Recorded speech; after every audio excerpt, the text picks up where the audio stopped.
In Hillsborough County, your tap water is more than just convenient. It's safe, trusted, and affordable. Every drop is monitored 24 hours a day and tested regularly to meet strict state and federal standards, so you can trust what's coming out of your tap. Skip the plastic water bottles and go with tap. That way, you're choosing sustainability and savings. Hillsborough County Water Resources is proud to deliver quality on tap. For helpful tips and for more information, visit hcfl.gov/qualityontap.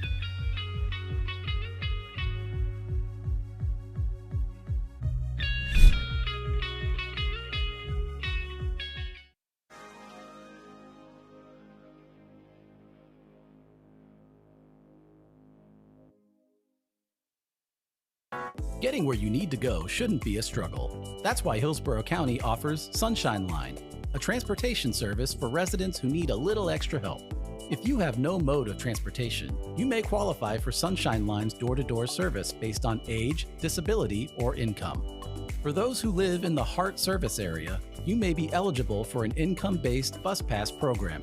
Sunshine Line's trained drivers provide safe, shared rides, helping you to and from the vehicle and making sure you're secured every step of the way. Scheduling is simple. Just call 813-272-7272 to see if you qualify and start your application process today. Sunshine Line is here to keep you moving safely, affordably, and with a smile. Visit hcfl.gov/sunshineline to learn more and get started today. Sunshine Line, Hillsborough's ride on the bright side.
Good evening and welcome to the Board of County Commissioners Comprehensive Plan Amendment Public Hearing. The Board of County Commissioners will consider the transmittal and adoption of text and map amendments to the comprehensive plan. The board will also consider related applications for rezoning concurrent with applications for future land use map amendments. The applicant for CPA 2309 and MM 24-1110 has requested a continuance of both applications to the March 12th, 2026 CPA public hearing at 6 o'clock. So if we can have a motion to continue both of those items. So moved. Second. Motion Commissioner Worstel, second Commissioner Bowles for continuing CPA 2309 and MM 24-1110 to March 12th, 2026 at 6 p.m. Please record your vote.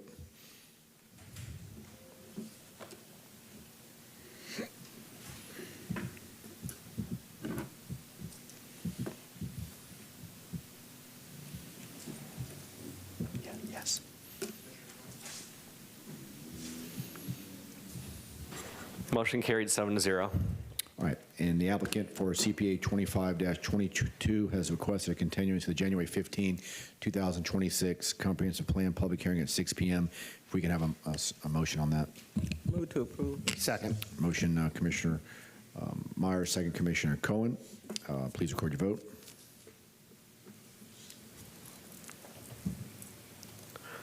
Motion carried 7-0. All right, now I ask the Planning Commission staff to introduce the first item on tonight's agenda. Good evening, Commissioners. Jillian Massey with Planning Commission staff. That brings us to Section B of the agenda, adoption of large-scale plan amendments. And the first item is B1, HC CPA 25-09, which will be presented by Andrea Papandrew. Good evening. Good evening, Commissioners. Andrea Papandrew, Planning Commission staff. This is HC CPA 25-09, the Valrico Community Plan. This is a publicly initiated text amendment. On March 1st, 2023, Board of County Commissioners requested staff to initiate the process to create the Valrico Community Plan. If adopted, Valrico will be the 23rd community plan in the livable communities element of the Hillsborough County Comprehensive Plan. The map shows the proposed boundary for the Valrico Community Plan. The site is within the urban service area. The boundary goes north to Sydney Road and Dr. Martin Luther King Jr. Boulevard, east to Dover Road and the Alafaya River, Lithia Pinecrest Road on the south, and on the west, Sefner Valrico Road, Bell Shoals Road, and John Moore Road. And the boundary does include a portion of the Brandon Community Plan along Bloomingdale Avenue. Community engagement started in the summer of 2023 and went to February of 2025, resulting in 12 community meetings, 4 stakeholder meetings, 4 online surveys, and 3 office hours. Multiple methods were used to advertise for all these public engagement opportunities, including signs at major intersections, newsletters, constant contact emails, social media posts, direct mailing, and plan ambassadors. And plan ambassadors are community volunteers that actively assist with collecting community feedback. Any additional detailed information that you'd like about our engagement is in the non-adopted background report in your packets. The full Valrico Community Plan vision statement can be found in your packets. I'll touch on a couple of highlights for tonight. The vision highlights compatible suburban character while maintaining a rural identity, compatibility of new development, protection and maintenance of natural, green, and public spaces, bicycle and pedestrian-friendly connections, and infrastructure balanced with growth. There are no changes between transmittal and adoption. As shown in your packets, the community plan is composed of 4 goals and 17 strategies. Community input and feedback through multiple rounds of engagement provide staff with the direction to create the 4 goals that make up the Valrico Community Plan. Goal 1 is infrastructure, timely provision and maintenance of public facilities and infrastructure. Goal 2, development, enhance overall character of the area through compatible land use and design. Goal 3, on mobility, safe connections for all modes of travel between neighborhoods, commercial areas, and community facilities. And Goal 4, environment and recreation, preservation, conservation, and restoration of natural areas, parks, and recreation areas. The full list of all the strategies under each goal is also in your packets. So on the screen before you is the concept map for Valrico, which is also included in your packets. The concept map is a visual representation of the community plan goals and strategies. The hatched area indicates where properties will be in both the Valrico and Brandon community plans. Proposed amendment received no objections, included comments from the listed agencies on the screen. In addition, the Development Services Department and County Attorney's Office have been provided the language. The state DOC reviewed the Valrico Community Plan and had no objections. The proposed amendment is consistent with the following objectives and policies of the comprehensive plan. It is consistent with multiple future land use section objective policies on neighborhood protection and compatibility between new development and surrounding neighborhoods. It is also consistent with the following objectives and policies from the mobility and recreation open space sections, consistent with several mobility section objectives and policies related to increasing safety and interconnectivity of all users, transportation infrastructure repairs and replacement to ensure safety, and connections to schools, commercial uses, neighborhoods, parks, and other community uses. Planning Commission recommends the proposed text amendment be found consistent with the goals, objectives, and policies of the unincorporated Hillsborough County Comprehensive Plan. That concludes my presentation. I'm available for any questions. Thank you. All right, thank you. This is a public hearing. Would anyone like to speak to this item? Seeing none, what's the pleasure of the board? Move to approve. Second. Motion by Commissioner Myers, second Commissioner Bowles. Don't see anyone in the queue. Please record your vote.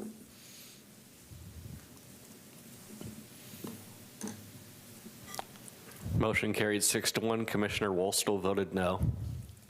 Next item. Next is Section C of the agenda, which is adoption of small-scale plan amendments and concurrent rezonings. Item C1 is HC CPA 25-10, which will be presented by Ms. Willa Mickey. Good evening, Commissioners. My name is Willa Mickey with Planning Commission staff. I'm here to present HCCPA 25-10, located at 6544 County Road 579. This is a privately initiated map amendment that is small in scale and approximately 15.64 acres. The applicant is requesting to change the future land use category from Residential 1 and Residential 4 to Light Industrial Planned. This is the general location map. The site is in the rural area and is within the limits of the Tonodasassa Community Plan. This is an aerial photo of the site, outlined here in pink. The blue line is representing the urban service area boundary, with the east of the line being the rural area, including the site. It is located north of West Pruitt Road, west of Mango Road, and south of Davis Pool Road. Within the vicinity of the site, there are single-family residential and banquet uses to the north, west, and south. There are agricultural uses to the northeast and south, and public, quasi-public uses to the south. Additionally, there are industrial and commercial uses further south of the site along the County Road 579 corridor. Here we have some site photos. This photo is looking at the site from Ennis Sheard Road, and we're facing south. This site is looking down Ennis Sheard Road. This photo is looking onto the site from Manger Road, facing west. This is also looking onto the site from Manger Road, closer to Pruitt Road, and it's facing west. And then this is looking onto the site from Pruitt Road. The site is in the Residential 1 and Residential 4 land use categories. Residential 1 allows for the consideration of agricultural, farms, ranches, residential, neighborhood commercial, offices, and multi-purpose projects. Residential 4 allows for the consideration of agricultural, residential, neighborhood commercial, office uses, and multi-purpose projects. Surrounding land use categories include Residential 1 and Residential 4 to the north and west of the site, with Res 4 to the south as well. To the east, there is LIP and Res 2, as well as public, quasi-public, and light industrial plan further to the southeast. The green lines on the map represent the coastal high hazard area. The request is to change the site to LIP, Light Industrial Plan, which allows for the consideration of uses such as agricultural, light industrial uses such as processing, manufacturing, recycling, and storage of materials as the predominant uses, including support offices, warehousing, and retail uses. No residential is allowed under this category. This slide outlines the potential impacts of the requested change. Currently, under Res 1 and Res 4, the site can be considered for up to 47 dwelling units and 170,319 square feet of non-residential. The change to LIP would not allow for the consideration of residential uses, but would allow for up to approximately 510,958 square feet of non-residential uses. The proposed amendment will result in the potential increase in commercial intensity and the introduction of industrial uses, and would eliminate the potential for residential development. The proposal has been reviewed by commenting agencies.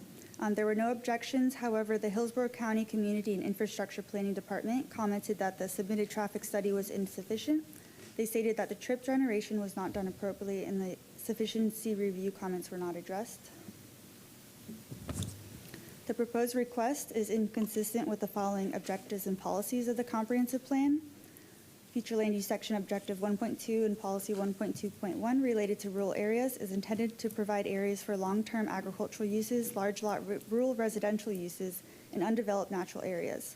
Objective 3.1 and its associated policies relate to compatibility.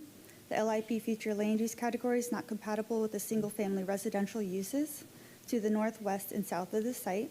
The LIP category typically involves higher intensity uses that would be too stark of a contrast compared to the single-family homes and could disrupt the existing character of the area. The LIP category would not provide a gradual transition of use between the site and the surrounding lower intensity land use categories. While there is existing LIP uses to the east across Mango Road, the lack of compatible transition on the remaining adjacent sides of the site raises concerns regarding land use compatibility, given the typical operating characteristics of the industrial uses allowed in this future land use category. The proposal is also inconsistent with Objective 4.1 and Policy 4.4.1 relating to neighborhood and community development. Although there is the existing LIP land use to the east, the predominant surrounding land use pattern is comprised mostly of single-family residential uses to the northwest and south, as well as a church located to the south. The proposed request of LIP would not complement or appropriately integrate with the established residential character of the adjacent neighborhoods. Goal 2 of the Tenotasasa Community Plan seeks to ensure that new development maintains and enhances Tenotasasa's unique character and sense of place, and provides a place for community activities and events. This goal of the plan would not align with the intent of the proposal, as introducing a potential increase in commercial intensity and the introduction of industrial uses does not preserve the existing character of the area. One of the strategies mentioned in the plan includes allowing commercial uses along State Road 579 south of Pruitt Road to I-4 in order to recognize the established heavy commercial and industrial uses in the area, which includes a county landfill site and a concrete processing plant. The subject site, however, lies north of Pruitt Road and outside of this focused geographical area outlined in the community plan, and therefore does not align with the intent. The Planning Commission recommends that the proposed map amendment be found inconsistent with the goals, objectives, and policies of the unincorporated Hillsborough County Comprehensive Plan. That concludes my presentation. I'm here for any questions. Okay, thank you. Is the applicant here?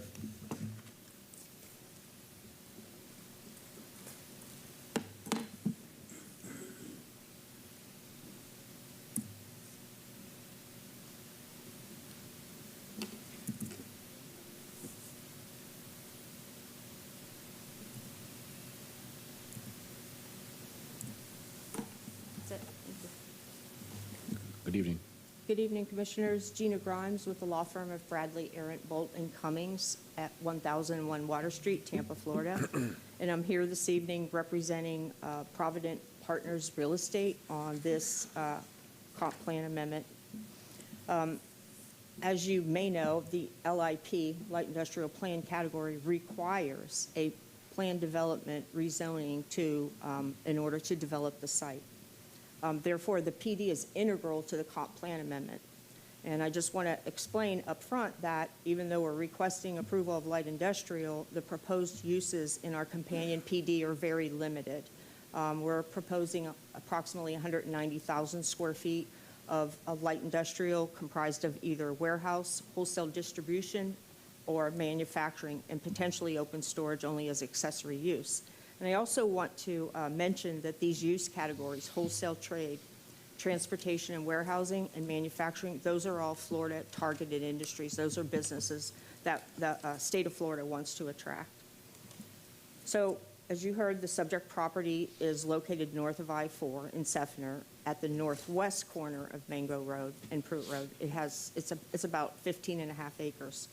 So if this site seems familiar to you, that is because recently the applicant, my client, applied for the same comp plan amendment on the other side of the intersection, on the eastern side of the intersection. Provident Partners is no longer acquiring nor developing that site. And instead, they are proposing a much smaller project on this site.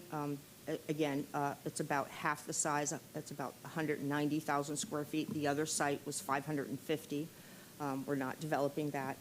And this is a much smaller site. This is about 15 acres. The other site was about 38.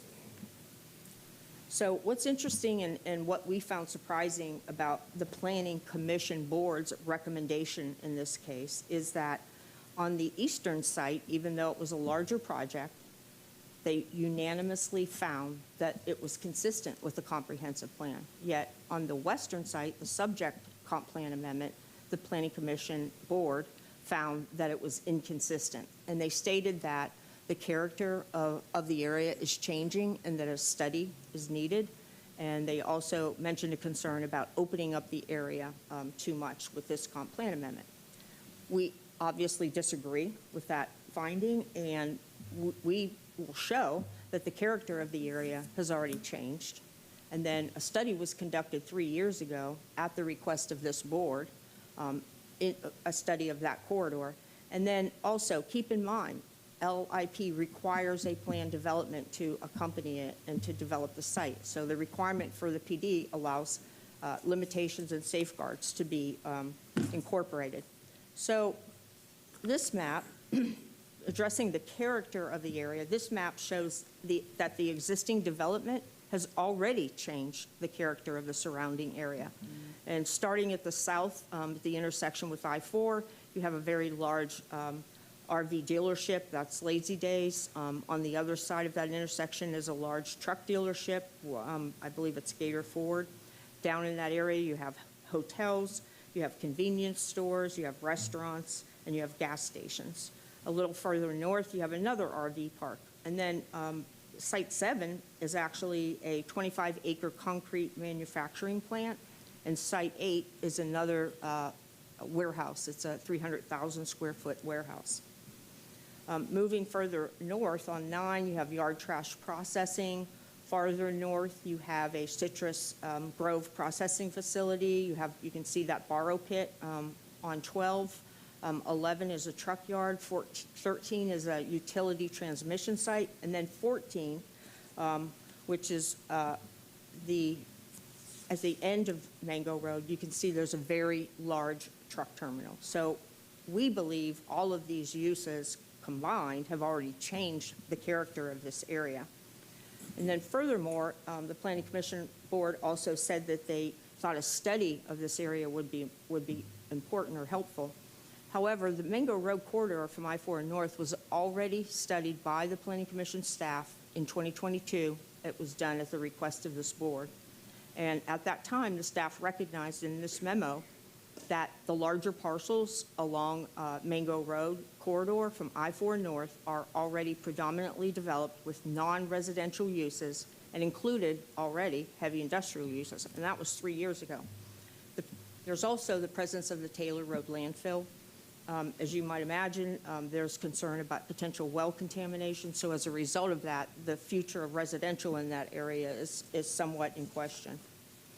So the changing character of the area, the existing intensive uses, we believe are the reasons why within the last 5 years, this board has approved 3 comp plan amendments on Mango Road to this same comp plan category, one in 18, one in 22, and then last year, the one on the other side of this intersection.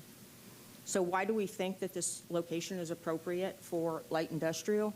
Well, the character of the area is already changed. There's other light industrial. But in addition to that, the specific intent of this category is set forth in the comp plan, states that this is a comp plan category that's appropriate in areas where it's suitable for industrial, which we have seen already, but located outside of concentrated industrial areas. So we wouldn't call this a concentrated industrial area, but it is industrial. And then also where the need for a site plan would be helpful and beneficial to ensure land use compatibility. And as I mentioned, we in fact have the companion site plan. So as mentioned earlier, this comp plan category requires a PD to develop it. But for some reason, the Planning Commission cannot consider the companion PD in their review of the comp plan amendment. We think this factored into their finding of inconsistency, and I'm not sure why they cannot consider the PD since it's a requirement of this comp plan category, but and it's also, the PD is a tool, and it can address their concerns about scale and compatibility. And the reason I raise this issue is because when the Planning Commission staff was able to evaluate the PD associated with this comp plan amendment, they made the determination that it's consistent. So you'll hear in the next hearing, the companion rezoning, that the staff found that our proposal was consistent with the comp plan. And the reason they did that was because of the compatibility measures, a lower FAR than what this category allows, and then also we have limited the light industrial uses. So with that, in summary, we believe the character has already changed in this area. The study was already conducted, and the requirement for the PD ensures the uses and are going to be mitigated against the adjacent residential uses. So we believe that LIP is consistent, and we would request your approval. And I would like to call up at this point in time the actual property owners. They're not my clients, but they are the owners of the property, and they've authorized this application, Ms. Rosa Johnson and Mr. Freeman Graves. And I want them to explain to you why they are selling this property at this point in time.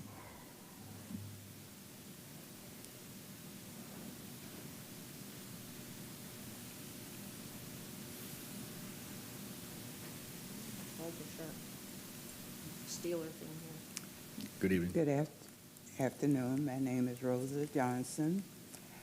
I am the owner of part of the property that is being discussed. I have owned the property since my mother passed in 1977, and of course she bought the property in 1939, so I've been there for a while, and of course I've seen changes. Most of them were good for the area, in my opinion. And I don't really understand part where there are, as has been discussed, several developments all around and so forth. And I think just as a person that's needed, because, for an example, in the 1930s when the property was bought, the road was dirt and clay. So there's been a lot of changes. And I do think that this particular property and the proposal that is being presented would be not a backward step, but a forward step. Thank you.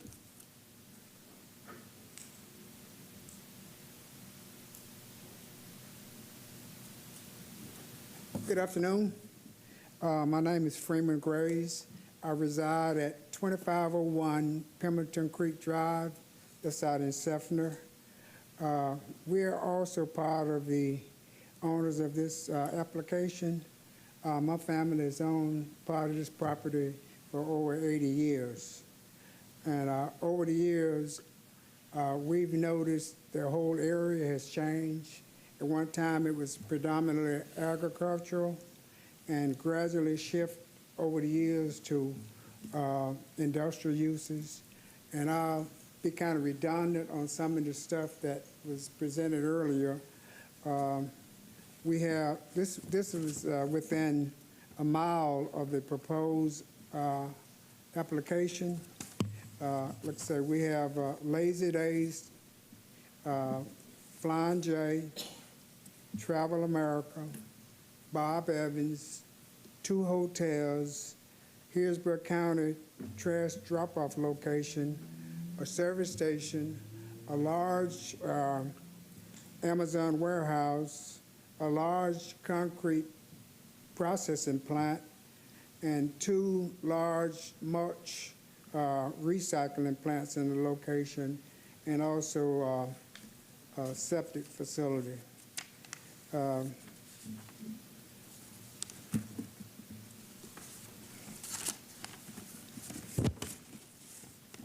So I think at this particular time, it's ideal for this property to go commercial. What it'll do, it'll increase the property, value of the property. And the next step is to just go forward with this proposed application. And I want to thank you all for allowing me to share my perspective on this application. Thank you much. All right, thank you, sir. This public hearing, would anyone like to speak to the item? All right, seeing none, the vote on the adoption will occur after the oral argument on the rezoning. So this time I'll ask the clerk to swear in anyone that's going to speak to the major mod.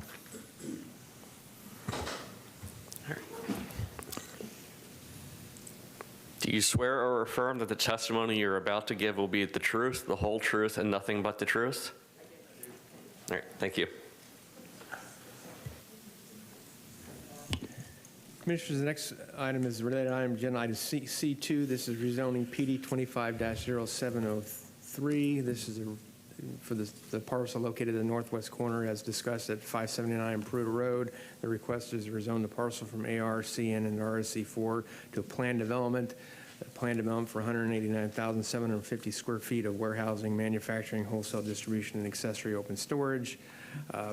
Based on the proposed land LIP plan category and reviewing that based on that plan category, based on the surrounding development pattern, including similar uses zoned to the east, and proposed enhanced buffering screening provided for the project, staff did find this request compatible with the surrounding development pattern and recommended approval subject to conditions. Planning Commission found it consistent, and the hearing officer also recommended approval. And staff's available for any questions. Thank you. All right, thank you. The applicant, need to add anything?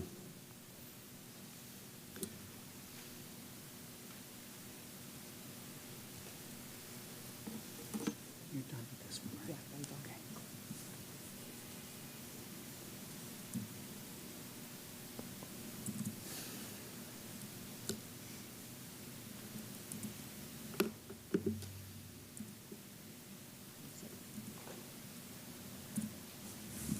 Just for the record, Gina Grimes with the law firm of Bradley, Aaron, Bolt & Cummings, 1001 Water Street, Tampa, Florida.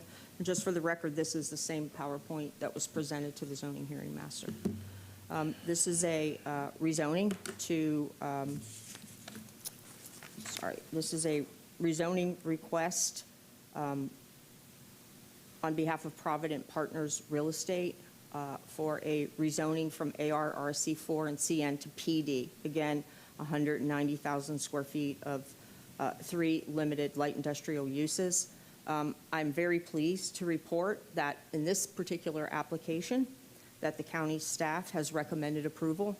The Planning Commission staff has also found it consistent with the comprehensive plan, and the zoning hearing master also recommended approval. So I'm going to skip some of these slides that we covered in the last time. I'd like to go right to the PD site plan because we believe that the favorable recommendations we received were as a result of the compatibility measures that we incorporated into that site plan. As you can see, we have fairly large setbacks ranging from 60 feet to almost 200 feet. We also have buffers that exceed the code requirement. We have 50-foot buffers on 2 sides when only 30 is required.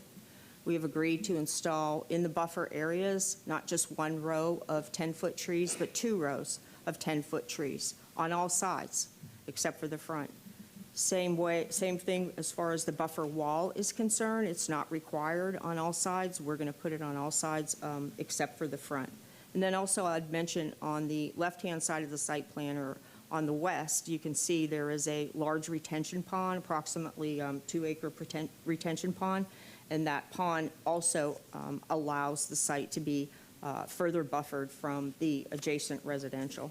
In addition to the compatibility measures through setbacks and buffering, we also were required to incorporate an additional setback for the height. The height of the proposed structures is 54 feet. Because of that, we had to add additional setbacks of 68 feet. We were able to achieve that on 2 sides. On 2 sides, we were not. And on those sides, we had to request relief. We put forth our justification, which is that as part of this rezoning, we are going to contribute almost a half an acre of right-of-way that is going to allow the county, working with us, to construct a CIP-funded intersection improvement at Mango Road and Pruitt Road. It's a much-needed improvement in that area, considering the traffic and the truck traffic. Also within that buffer area, there will be a multi-purpose trail. So I also want to mention the transportation improvements. We are going to be installing 2 full access points along Mango Road, or one on each road, one on Pruitt, one on Mango. The roadway improvements that we're constructing on Mango and Pruitt Road, we're dedicating that right-of-way, a half an acre of right-of-way. We're going to widen the travel lanes to 12 feet. We're going to add auxiliary lanes, and then we're going to construct this multi-purpose trail sidewalk on the west side of Mango and on the north side of Pruitt. And in addition to all those improvements, and this is very important, the applicant is currently working with the county to accelerate and construct the county's CIP-funded intersection improvement at Mango and Pruitt. So we were required to apply for 2 administrative variances and 2 design exceptions, both of which the county engineer has determined are approvable. And lastly, I want to address the Planning Commission's staff's recommendation. They worked with us, and we appreciate that very much, because we think by their suggestions of certain compatibility measures that we were able to obtain their support, and that was important for them to support this proposal. They asked us to incorporate open storage boundary wings that would shield the adjacent residences. They also asked us to limit the height of any accessory open storage to 20 feet. We agreed to that. And then, as I mentioned, that second row of evergreen trees. So because of those compatibility measures, we were able to achieve their recommendation of consistency. So in conclusion, we believe the site plan is reasonable and appropriate. It's a very limited light industrial proposal. It's 190,000 square feet on 15 acres, which is a 0.285 FAR. That's less than 1/3 of what's allowed in this comp plan category. Again, we're going to be doing those right-of-way dedication and transportation improvements. No reviewing agencies or departments have objections. All staff recommends approval, including the zoning hearing master. So with that, we would request your approval of this rezoning as well as the comprehensive plan amendment. Thank you. All right, thank you. Any proponent testimony? Anyone in opposition? Seeing none, Planning Commission. Planning Commission staff. The subject site is located in the Residential 1 and Residential 4 future land use categories, is in the rural area and within the limits of the Tenoda-Sasset Community Plan. This rezoning is concurrent with HCCPA 2510, requesting to change the category to light industrial plan. The maximum floor area ratio permitted within the LIP future land use category is 0.75.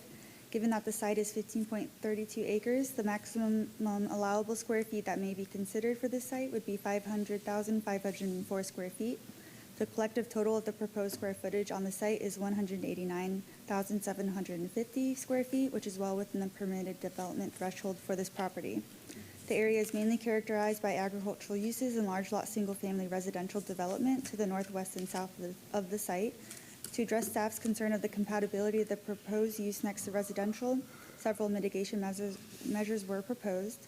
In addition to the already proposed 2.2 acre retention pond on the western portion, other measures included a 50-foot buffer along the northern boundary, which exceeds the required 30-foot buffer, a 6-foot masonry wall with 2 rows of evergreen trees, open storage boundary wings to help visually and acoustically shield the open accessory storage area, and a condition limiting the height of the temporary open storage to a maximum of 20 feet. With these enhanced mitigation strategies and the inclusion of appropriate conditions of approval, the proposed use is compatible with the surrounding area. The site is within the limits of the Tenoda-Sasset Community Plan. The proposal aligns with the broader intent of the plan by promoting economic development while also incorporating design elements that address compatibility with surrounding areas. Based upon the above considerations and the following goals, objectives, and policies, Planning Commission staff finds the proposed plan development consistent with the unincorporated Hillsborough County Comprehensive Plan, subject to the conditions proposed by the Development Services Department. All right, thank you. Zoning Hearing Master.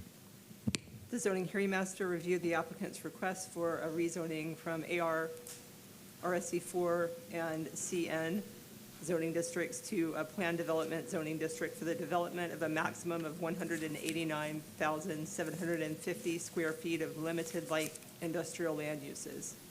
The subject property is currently subject to the processing of a comprehensive plan amendment, which would change the future land use category from residential 1 and residential 4 to light industrial planned, which is being heard concurrently with the rezoning.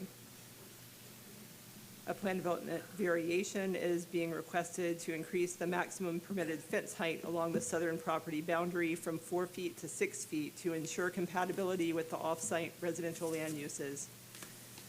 The zoning hearing master determined that this variation meets the Land Development Code, Section 5.03.06, as the increase in fence height will ensure harmony with the adjacent residential land uses and is necessary to increase screening from the proposed light industrial facility. The zoning hearing master that noted that testimony and support was provided at the hearing and submitted into the record. No testimony in opposition was provided during the zoning hearing master hearing. The zoning hearing master concluded that the rezoning request to plan development for the development of 189,750 square feet of limited light industrial land uses is compatible with the overall development pattern in the area and consistent with the comprehensive plan. And the zoning hearing master concluded with a recommendation of approval. All right, can we have a motion for HC CPA 25-10? Move approval. Motion, Commissioner Welsel, second Commissioner Cohen. Please record your vote.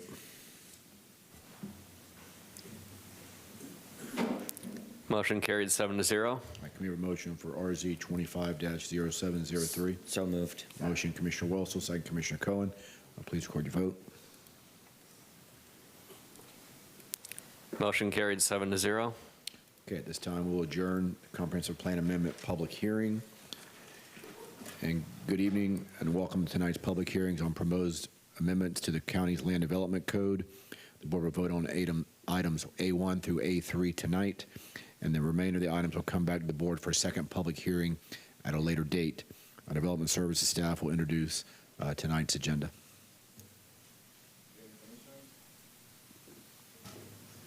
Israel Monsanto, Development Services. The first three items are on the second public hearing. LDC 25-1224, Administrative Plat Approvals, modifies the process to receive, review, process, and approve plats in accordance with Section 177-071 Florida statutes. This statute was recently amended to provide that plats or replats must be administratively approved, and no further action or approval of a county's governing body is required if the plat or replat complies with requirements of Section 177-091 of the Florida statutes. This amendment will designate an administrative county official with the authority to approve plats. There were no changes between the first public hearing and this hearing, and that concludes my presentation. All right, thank you. I believe the applicant is virtual. Is Mr. Pressman on the line? Mr. Pressman is not on the line. Okay. Would anyone else like to speak to the item? Anyone here? If not, can we have a motion? Move approval. Motion, Commissioner Cohen, second Commissioner Welstel. Don't see anyone in the queue. Please record your vote. Motion carried 7-0. Okay, A2. The next item is LDC 25-1225, Leave Local Act Administrative Approval and Land Use Restriction Agreement Process Update. This amendment modifies the Leave Local Act requirements and standards for projects to qualify under the Leave Local Act in the county, specifically updating the zoning requirements due to recent changes to sections 125, 010, 55 of the Florida statutes. Updates the zoning requirements due to the recent state change, and land to be developed under the Leave Local Act is limited to parcels with the following standard zoning districts: BPO, OR, CN, CG, CI, or M. This amendment will specify that any other zoning district that is deemed eligible by the Leave Local Act statute will also qualify for this type of projects. And no changes between the first public hearing and the second public hearing, and that concludes my presentation. All right, thank you. I don't believe anyone signed up, but this is a public hearing. Would anyone like to speak to the item? If not, can we have a motion? Move to approve. Second. Motion, Commissioner Myers, second, Commissioner Cohen. Please record your vote.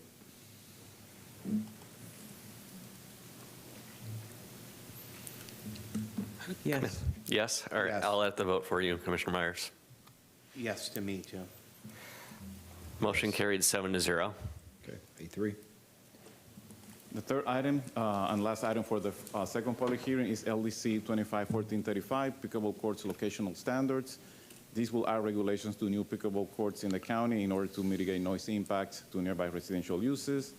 New construction of pickleball courts or conversion of an existing use into a pickleball court will require to maintain a distance separation of no less than 250 feet from a structure or building envelope of residential uses. The review of pickleball court facility will require approval of a conditional use zoning permit in accordance with Land Development Code Part 100100. And no changes between the first public hearing and the second public hearing. And that concludes our presentation. All right, thank you. We've got 12 individuals that have signed up this morning, this evening. First three speakers, Lori Sassano, followed by Greg Jolly and Joseph Chipman. Is Ms. Sassano here? Okay. In the hospital. Okay, thank you. Greg Jolly? Okay, thank you. Joseph Chipman, followed by Fred Turco, and then Robert Biancheri.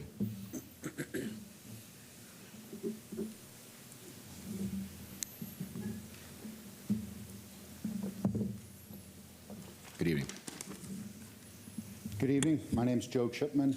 I'm here speaking as a homeowner in Andalusia and respectfully urge you to vote no on the proposed 250-foot setback requirement and allow our HOA to move forward with resurfacing our two existing clay tennis courts with cost-saving asphalt. One line for tennis, the other two lined for pickleball courts. Andalusia is a private, self-governing community. After listening to many neighbors, the HOA board voluntarily scaled back from 4 dedicated pickleball courts to just 2 on one shared surface. They have committed to planting sound mitigation landscaping and to strictly enforce quiet hours. These proven measures have already kept courts quiet and peaceful in dozens of other Hillsborough County communities. Right now, our 2 tennis courts are used by a small number of residents. Meanwhile, the majority of homeowners are actively asking for pickleball, the fastest growing sport in America, because it's fun, social, and welcomes every age and skill level. Resurfacing and adding 2 pickleball courts on one surface is the smartest, most affordable way to give 220-plus families the recreation they overwhelmingly want and will actually use. An arbitrary 250-foot rule will not allow Andalusia to complete this responsible, budget-conscious project and not allow private HOAs to make reasonable improvements. This restriction may directly violate Florida Statute SB 180, which protects our right to maintain and enhance our own amenities without excessive county interference. Commissioners, please honor private HOA governance, respect Florida law, and vote no on the 250-foot restriction. Let Andalusia resurface our 2 existing courts so the majority of homeowners can finally get the healthy, vibrant place to play they've asked for. Thank you for your time and supporting families who quite simply want a connected place to play. Thank you, Mr. Chipman. Thank you. Fred Turco, followed by Robert Biancheri, and then Eva O'Brien. Good evening. Good evening, Commissioners, and thank you for the opportunity to speak. My name is Fred Turco. I reside at 6110 Wagamar Lane in Apollo Beach within the Andalusia community. I'm speaking as a resident and HOA board member that is concerned with potential government overreach. My specific concerns regarding the proposed 250-foot setback requirement for new pickleball courts. This distance appears arbitrary and lacks a foundation in acoustic science and engineering. It does not guarantee a reduction in noise to acceptable levels, nor does it offer a practical or enforceable solution. Moreover, setting such a precedent could unintentionally impact other recreational areas and create future liabilities for existing facilities that do not meet this threshold.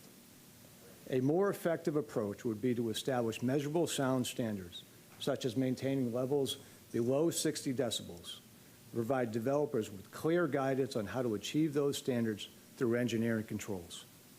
It's important to recognize that based on the approximate 4-acre area required by the 250-foot setback, it is not a realistic expectation to have zero sound.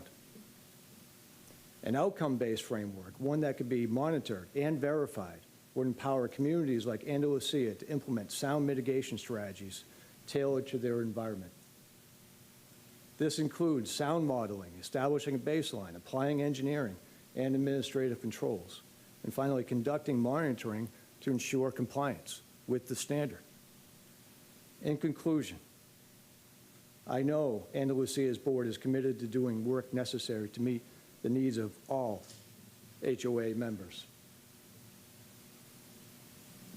An arbitrary 250-foot setback only addresses the unfounded concern of a few. We ask Hillsborough County to provide clear, outcome-based standards that support responsible development while addressing community concerns. Thank you again for your time and consideration. Thank you for your comments. Robert Biancheri, followed by Eva O'Brien. Rob Biancheri, Apollo Beach. Small HOAs like mine have limited common land, which means a 250-foot setback from property line or residence that's over 4.5 acres would make it impossible for site courts at all, especially for communities with small, just a few amenities. Such a buffer is more feasible in larger subdivisions, city parks, new developments with substantial open areas, not older, smaller neighborhoods. The loss of courts would adversely affect property values, as amenities like pickleball, according to recent market stadium research, shows an increase in property value of 10% with pickleball versus those without, and can be a key selling point for HOAs. For us, this rule would prevent only 2 courts, not some pickleball megaplex. For 2 years, neighbors have begged for pickleball as a source of community and connection, fitness, and active aging, and the setback would essentially eliminate this option for the HOA. Noise concerns can be addressed more effectively through landscape barriers, sound screens, or panels, and limited play hours rather than drastic distances. Variances or exceptions should be considered for communities with limited land and where only a small number of courts are planned, minimizing the overall impact. One-size-fits-all setback penalizes small communities. Reasonable sound mitigation, careful planning, and compromise can balance neighbor concerns with resident needs. We seek harmony, not silence. SB 180 was signed into law in June 2025. The law specifically bans moratoria and new stricter rules affecting construction, zoning, or permitting beyond the current standards. If the county passes this setback requirement, it risks violating SB 180, and the affected parties like mine are empowered by law to sue, and if successful, can collect attorney's fees and have the ordinance voided. No one wants to resort to lawsuits. But SB 180 makes legal recourse inevitable if local governments enforce rules that clearly contradict state law. This means protracted litigation where, frankly, only the lawyers benefit. Multiple cities and counties have already filed suit over SB 180 on similar grounds, underscoring why it is critical to avoid enacting invalid rules. Please, please, don't test the resolve on this. Thank you. Thank you for your comments. Eva O'Brien, followed by John Exner. It's really noisy. Good evening, Commissioners. My name is Eva O'Brien, and I'm speaking to you today as both the President of Andalusia Master Association Board of Directors and as a concerned resident of Hillsborough County. I come before you with over 40 years' experience as a retired but formerly nationally recognized environmental attorney and engineer who has challenged complex environmental regulations. I urge you to ensure that any ordinance concerning pickleball courts is grounded in robust scientific evidence. With due respect, your proposal lacks support in peer-reviewed peer-reviewed scientific literature. Such an approach risks being immediately challenged as being arbitrary. Your proposed ordinance has a one-size-fits-all approach. The one source that I found in which 250 feet was discussed as an adequate distance for sound drop-off was based on purported initial reading at the pickleball courts of 100 decibels. This is 20 to 30 decibels higher than our experts' predictive modeling shows would occur at our two proposed courts.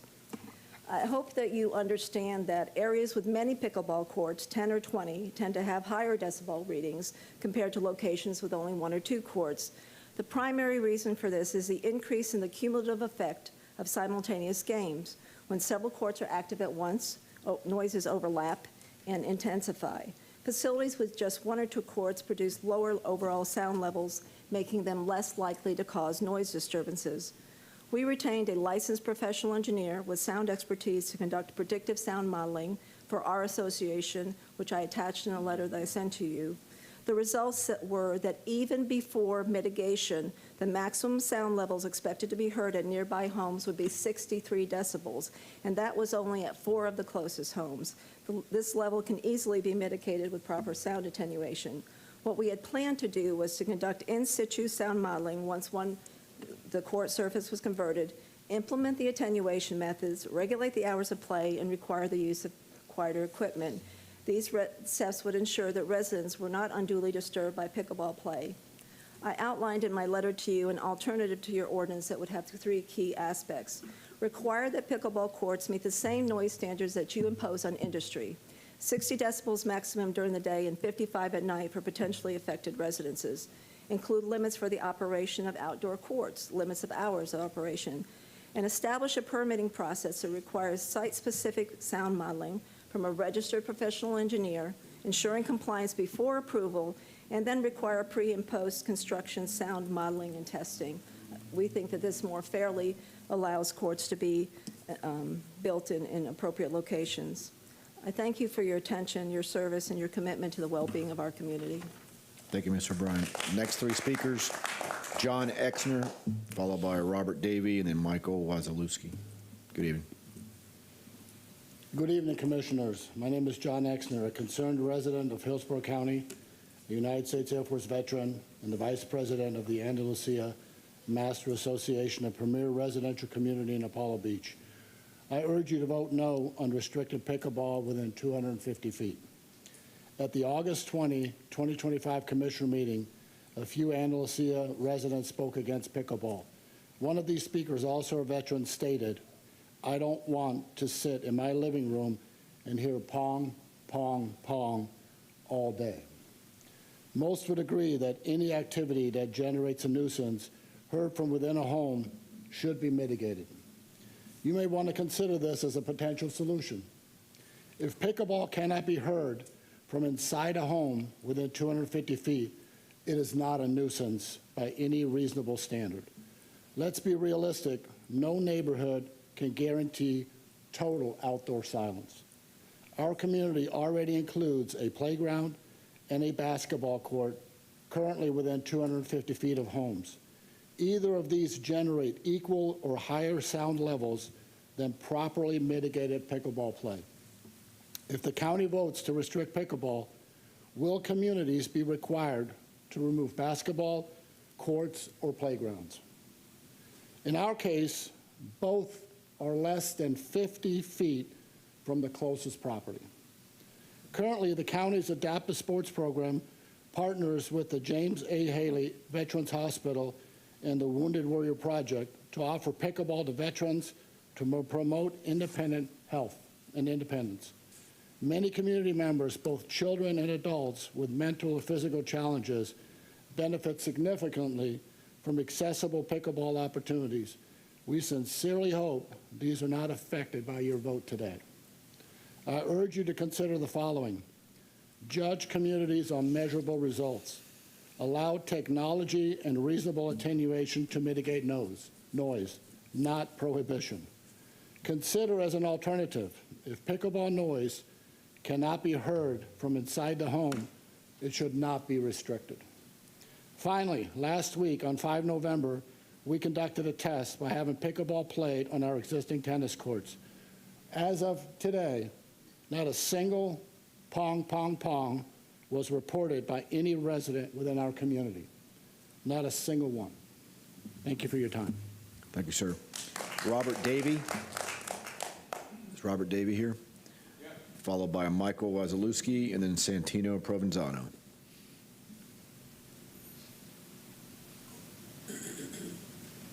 Good evening. Pronounce the name Davi. So this whole thing started over 2 years ago when I asked John Exner, would he like the courts near his house? Because there's an empty lot there where they could put the courts. He said no, smiled and said no. That's true, John. He said no. No one here lives near the courts except Mike Waz, myself, and 5 other people. Tino can't make it tonight. Lori's in the hospital with Greg is attending to her. No one lives near the courts. Where do you live? 3 houses down. Basically, no one else lives near the courts. All the board members basically live in a Rubius circle, except for Eva, who's the president, who lives farther away. Mr. Bianchieri, 2 weeks ago, called me the California guy. Said there was no stress from hearts.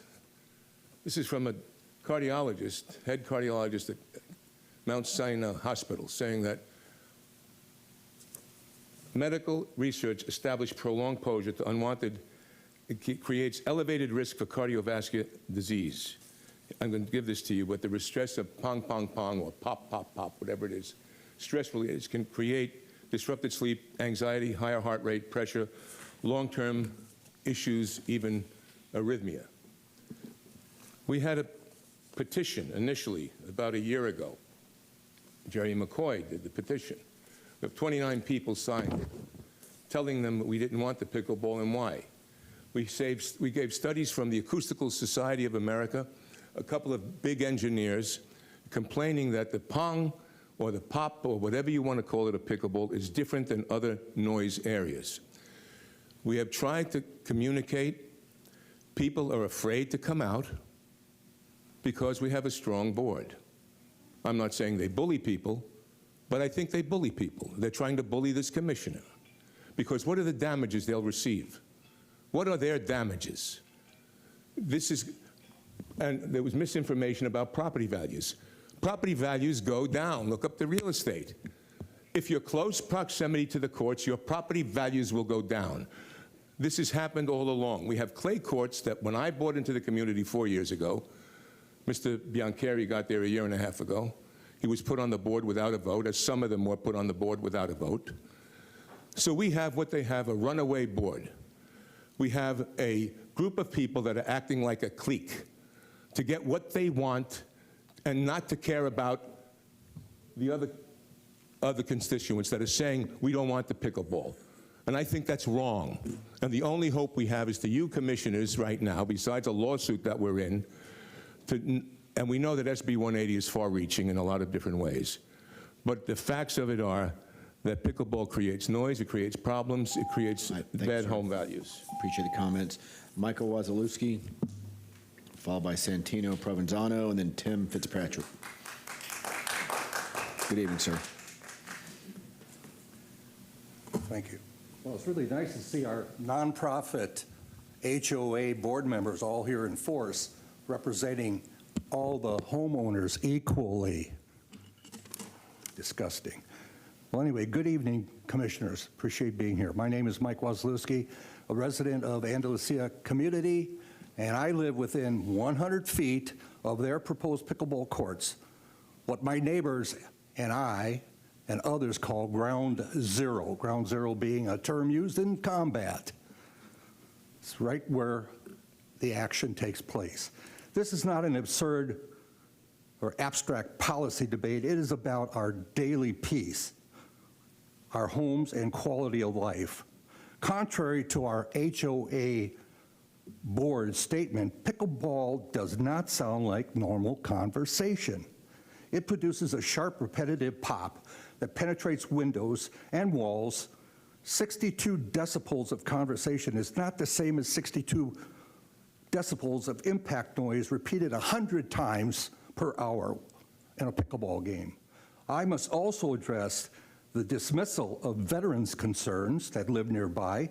The HOA representative that talked to you earlier went so far as to call those concerns delusional and absurd. Commissioners, those words are disrespectful. Veterans' experiences are diverse, and for some, repetitive impact sounds can be triggering and cause real distress. To trivialize that reality is insensitive and ignores the seriousness of PTSD. Beyond noise, this process raises questions of transparency. Homeowners were never given a right to vote on any of these issues in our community. The HOA purposely inflates these maintenance costs to justify replacing our 30-year clay courts with asphalt and refuses to seek competitive bids still. The lack of openness undermines trust and suggests personal motives are at play. You also heard that the HOA dismisses the 250-foot setback rule as California nonsense and mocks prior testimony as Hollywood theatrics. Commissioner, the setback rule is not drama. It is a reasonable safeguard already used in Florida and across the nation. It is not a ban on pickleball. It is a safeguard, like a speed limit designed to protect neighborhoods from unnecessary harm. I support recreation and active living, but I also support responsible planning, and it requires balance. Sacrificing the quiet enjoyment and property rights of those who live nearby, ground zero, must not be ignored. Thank you, sir. Thank you. Santo Provenzano. Santo here. Okay, followed by Tim Fitzpatrick. Is Tim here? Yeah. Please come forward. And then we have David McDonald, which is virtual. Good morning, sir. Or good evening. Yeah, good evening. My name's Tim Fitzpatrick. I'm also a resident of Andalusia, and I would like to speak against the approval of this measure, first and foremost because it is based on an assumption. The entire premise that got us to this point is that pickleball is inherently noise creating and disruptive, and there's no nuance whatsoever given to that.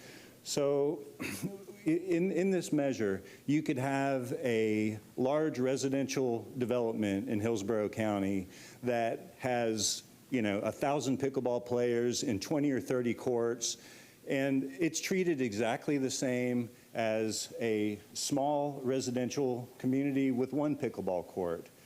And the small community shouldn't have to, live and be judged by the noise that are created by these large pickleball centers all over the country that have given pickleball a bad name for having too much noise.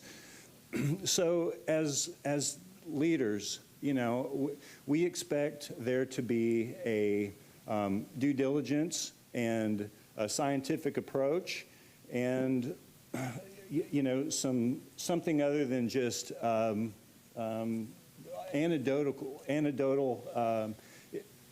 feeling and emotion when you make a judgment like this. Nobody in this room knows what the noise impact is going to be in our neighborhood or we've never played pickleball there. So the assumption that it's going to be unbearable, we don't know that.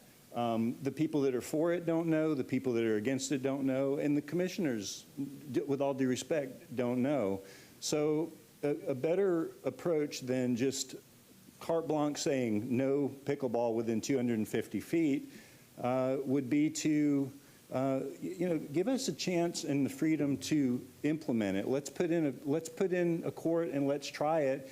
And if it's too much noise, then we'll put pickleball in the rearview mirror and put this issue behind us and not pursue it anymore. But to preemptively put something in place that says we can't try that just doesn't sound like the right approach. So I would ask that you say no to this proposal. All right, thank you, sir. Thank you. Is David McDonald on the line? Yes, David, can you hear us? David, can you hear us? I'm sorry? Can you hear me, sir? Yes, go ahead. Yes. Okay.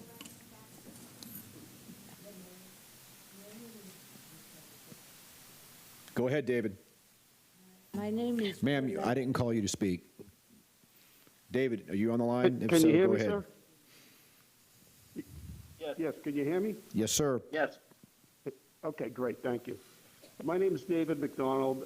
I have a home at 1332 Porto Drive, which is approximately about 6 homes away from the pickleball court. I don't anticipate I will be directly affected because there'll be homes between me, but I am strongly opposed to those pickleballs going in.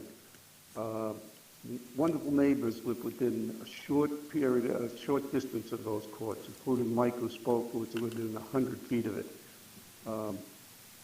It would be different if it was originally designed and approved when they built the development, but it was tennis courts and a swimming pool and a playground. Yes, all these things are there, and a basketball court. But pickleball was not part of the equation. By adding it and the noise that it is going to create, and I laugh at the fact that they snuck out and had a little game.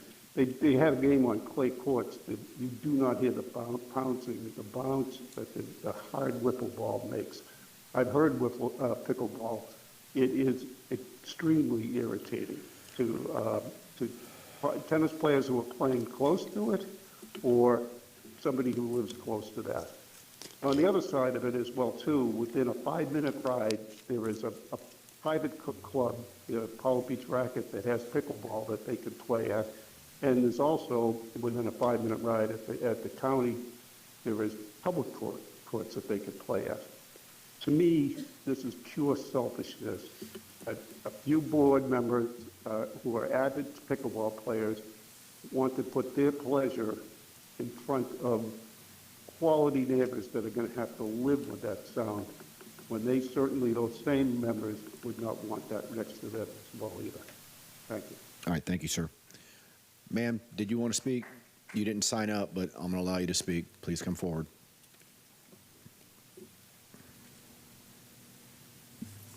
My name is Paulette Eichenholz. I live in Andalusia for 27 years. I was born in Africa, and for the I'm sorry, thank you, okay. Okay, I've been living, as I said, for 27 years with my husband, who was an Air Force veteran. He just passed just a few months ago. Every time he sees what is happening to our community, he says, "My poor country, what is happening to our country?" Okay? He sees too many things that are not being fair and not very, very nice to all the community members. When I came to this country, I was told that we have to obey the rules. And that's what we did for 65 years, my husband and I, until he passed. We were married at that point, and before he passed, the county, I'm sorry, I am a little nervous, I'm so sorry. I hope you understand my accent also. Okay, the county commissioner voted 5-2 in favor of enforcing the 250-foot setback, but of course it's not in place yet.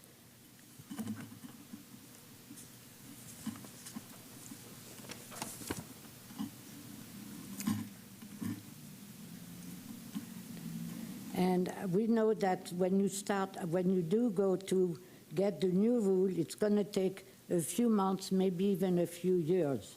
And that's exactly what all the HOAs in our area are counting on.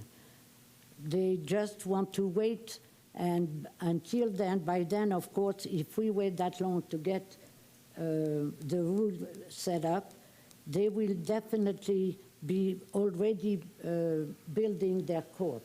And that's what they're doing right now.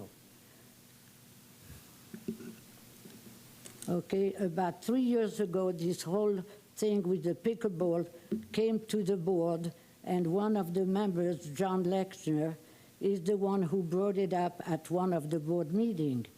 Most of the people did not want it. They all told us that they would not like the noise that they would be hearing.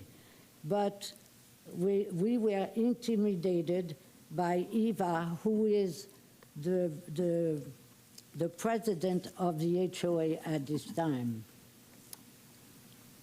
And although we have... Thank you, ma'am. Okay. Appreciate your comments. Well, the only thing I'd like to say, if I may, is that we have been here in front of different boards. Thank you, ma'am. Got to cut you off. Appreciate your comments. Okay. Thank you, ma'am. All right, that closes public comment. What's the pleasure of the board? Commissioner Wolster? Thank you. I wanted to clear up a couple of things. The 250 feet wasn't arbitrary. It's actually the average decibel distance drop-off of the sound created by pickleball that drops it on average below our own noise ordinance. Actually, the decibel level admitted to earlier by the HOA would constitute a higher decibel level, violating our own decibel levels for residences. It's different for commercial and industrial, so that'll be a whole different challenge, which is the whole point of bringing this forward, is to try and avoid the nationwide growing hundreds of lawsuits that exist in HOAs, local governances, and local neighborhoods, city mayors, country clubs, et cetera, to avoid the unnecessary litigation expenses. I don't like attorneys making money, and I believe that if this doesn't get put forward, that it will lead to exactly that. This also will not resolve the issue that, as we heard, Mr. Waz, if he's still here, did he leave? If this doesn't go forward, I mean, you just heard the decibel levels stated on the public record here. Your next step will unfortunately also be to inundate county resources by calling code enforcement if you believe those decibel levels, where they will have to come out and take readings if it becomes a nuisance for you, because I know you're the most adjacent one. That's what all of this is about, is try to avoid all of these unnecessary problems. We deal with it all the time, seeing neighbors fight, and it might sound like a silly issue, but while I do disagree with you that, Mr. Waz, that by some of the statements, not tonight, but at the previous board meeting, I believe made were relatively arrogant and flippant to those of us that served in the theaters of combat. I know that my PTSD medical service dog would have disagreed with the statements that were made at the previous board meeting. I do empathize with you that the triggers for different members that experience combat levels of PTSD, they're different for each individual members that served in a variety of different theaters of combat. That being said, I would totally understand, although I disagree with all of the speakers' comments that said that this is a clear violation of SB 180. That is why so many governments have gone into lawsuits. It is very vague language, and it actually does specifically say multiple times that any changes that are constituted in our local land development code, et cetera, construction, reconstruction, or redevelopment, are for properties damaged by a storm. I haven't heard one person state that the pickleball court was damaged by the storm. I would understand, though, if my colleagues felt uncomfortable risk, I don't believe that they've met the criteria. We are pending an Attorney General's opinion to state whether or not he believes that SB 180 overrides our ability to create a managed noise environment. Again, though, the noise ordinance will still apply to this specific situation for the member that lives 72 feet, I believe, from the pickleball court. So I will yield, Mr. Chair. Commissioner Miller. Thank you, Chair. I had a lot of questions around the noise as well, and met with code enforcement and actually asked, like, what would be the procedure if he calls? Like, what would happen? Well, they would go out there and they would take the reading, and if the way the ordinance is written, it's a continuous sound. And so it's not going to apply in this case because it's not a continuous sound. It's as been noted a pop, pop, pop sound, I guess. So in this particular instance, it does not apply and would not solve their problem.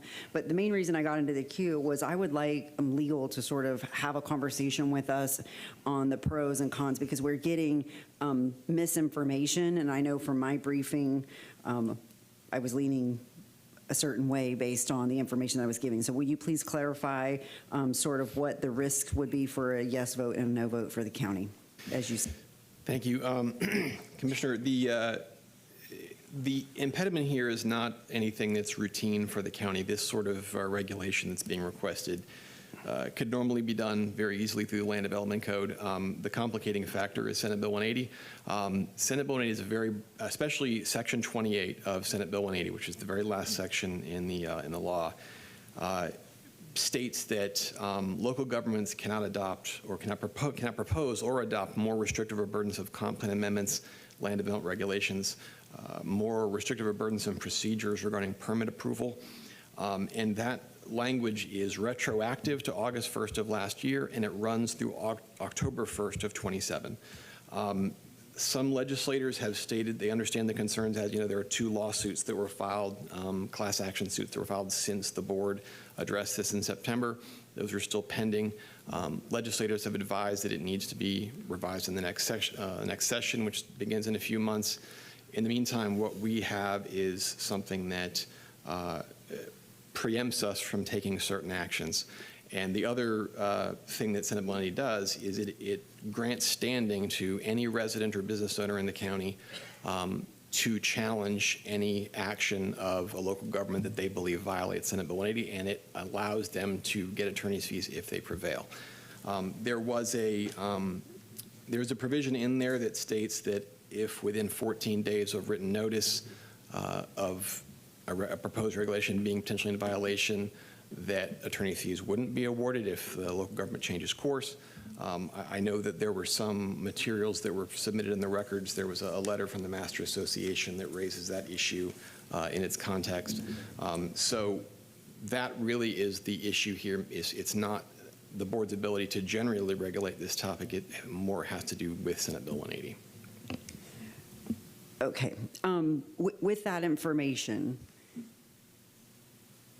are our only options a yes or a no today? Is it possible, and I know that's probably not what this subdivision wants to hear, but is there an option that would keep us from potential legal action either way? In other words, can you delay until we have the opportunity for the state to do something at that level? I guess I'm trying to wrap my head around what's going to be best. You know, this isn't the first decision we'll be making this week. We made many already this week in protection of the county. You know, we have rules in place, and if we don't follow the rules, then we can get sued like anyone else. And we made lots of decisions already this week on that premise. Sure, and understand that the advice I'm giving is really more on the context of risk assessment. I just want the commissioners to be aware of this strange issue that has come up in the last session.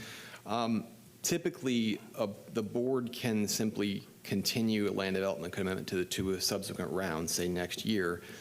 That's easy enough to do. I think the issue here is the board in September, when they move forward with this, impose what's called the zoning in progress, which prevents staff from receiving or permitting any of this activity pending the review and potential approval of the ordinance that's in front of you tonight. It's sort of an abatement, a permitting abatement, or sometimes gets called a moratorium. And for legal review purposes, it's often treated the same way as if the board simply adopted the code amendment, because it has the same effect. It's for an indefinite period until the board ultimately adopts something, so that path, short version, is not also without risk. You helped me answer my question. Thank you very much. Commissioner Myers. Thank you, Mr. Chair. I know we can't answer tonight when we will hear from the Attorney General, but that was one of the questions, excuse me, that we made at our last meeting. So I think we should just wait until we get, because we asked for an opinion on this and to see what the ruling would be, and then we don't have to keep going back and forth on this, because we asked for a ruling from the Attorney General. So I would be voting no on this, because I think, for me, I like to wait for the opinion to come back. Commissioner Cameron Cepeda.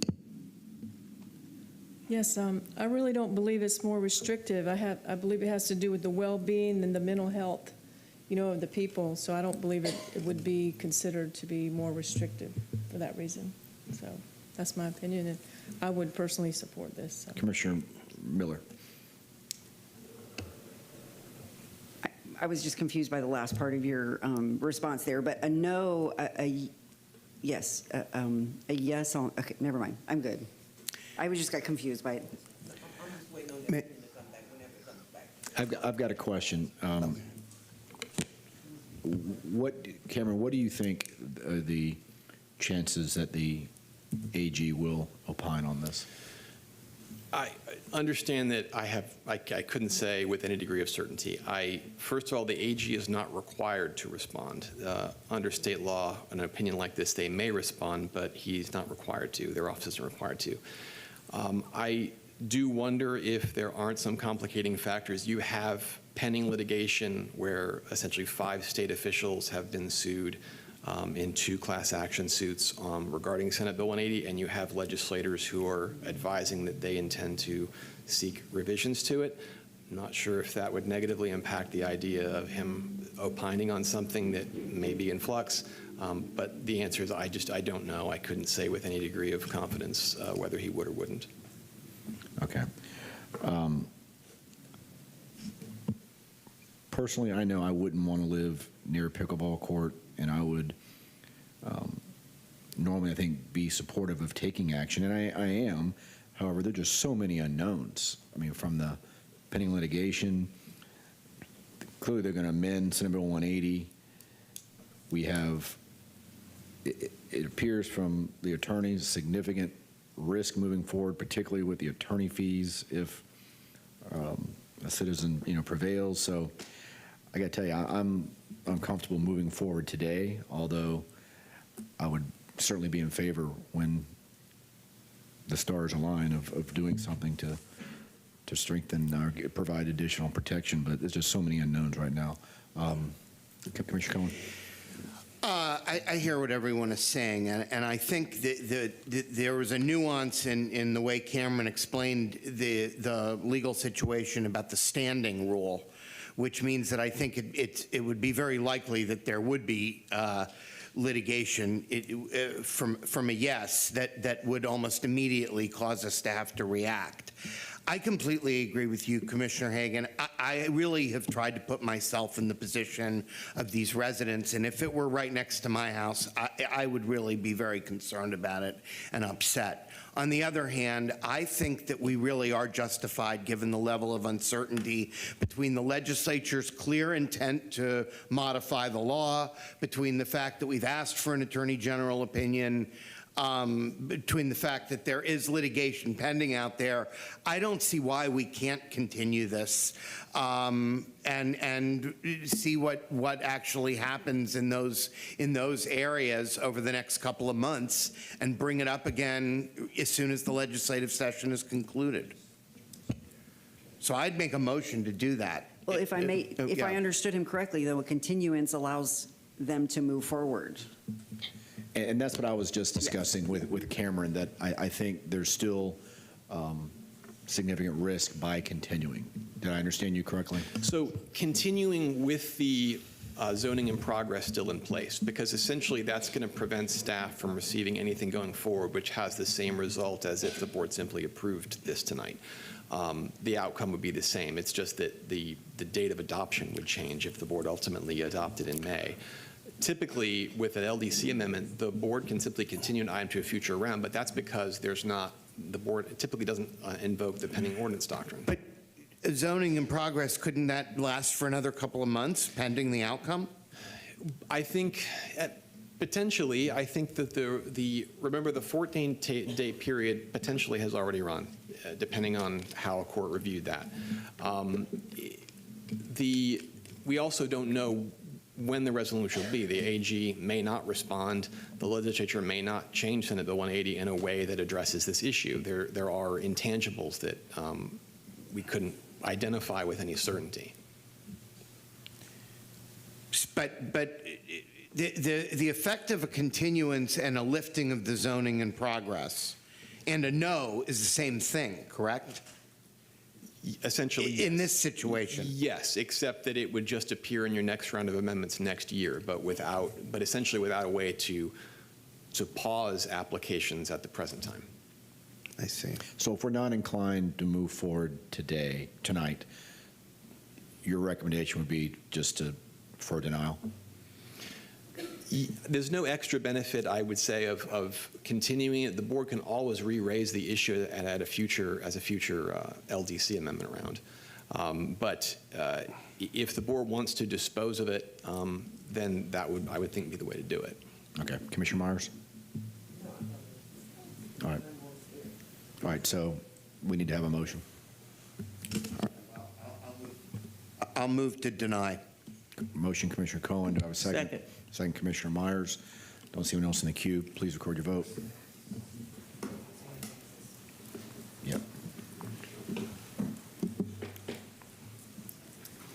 Commissioner Myers?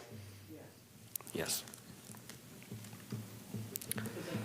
All right. Mine doesn't work either. Oh. But yes. Motion carried 5-2. Commissioners Cameron, Cepeda, and Wolstall voted no. Okay. Well, thank you, everyone that came down this evening. This time we need a motion for ordinance to adopt A1 and A2. So, Motion, Second. Commissioner Cohen. Second, Commissioner Myers. Please record your vote. Yes. Yes.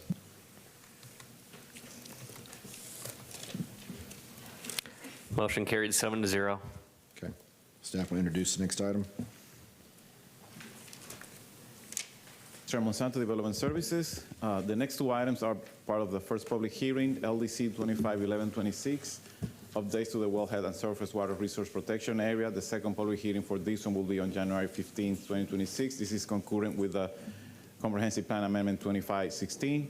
And the second amendment is LDC 260189, implementation of the requirements of Senate Bill 954 for certified recovery residences. This will be back in front of the board on December 9th at 9 a.m.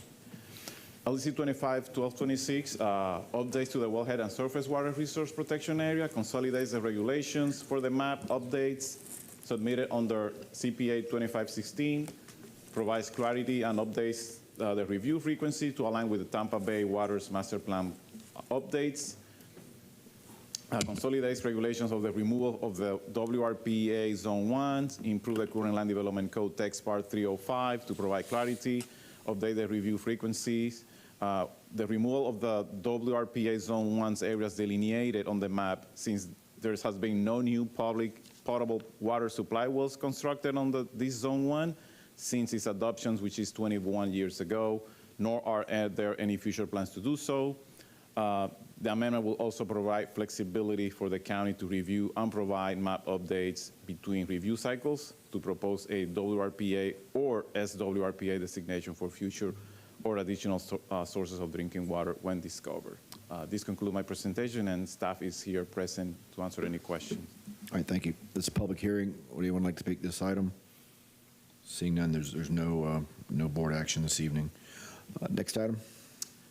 The last item tonight, 260189, implementation of the requirements of Senate Bill 954 for certified recovery residences.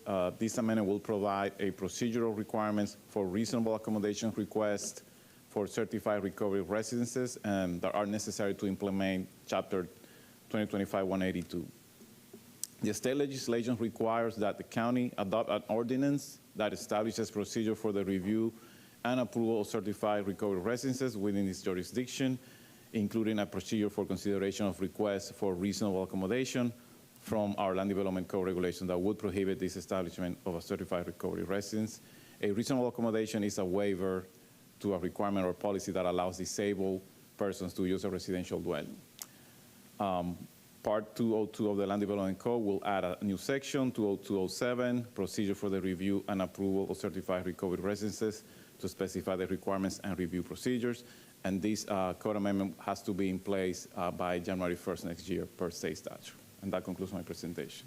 All right, thank you. This public hearing, anyone like to speak to the item? All right, seeing none, I don't see any board members in the queue. So with that, we're adjourned.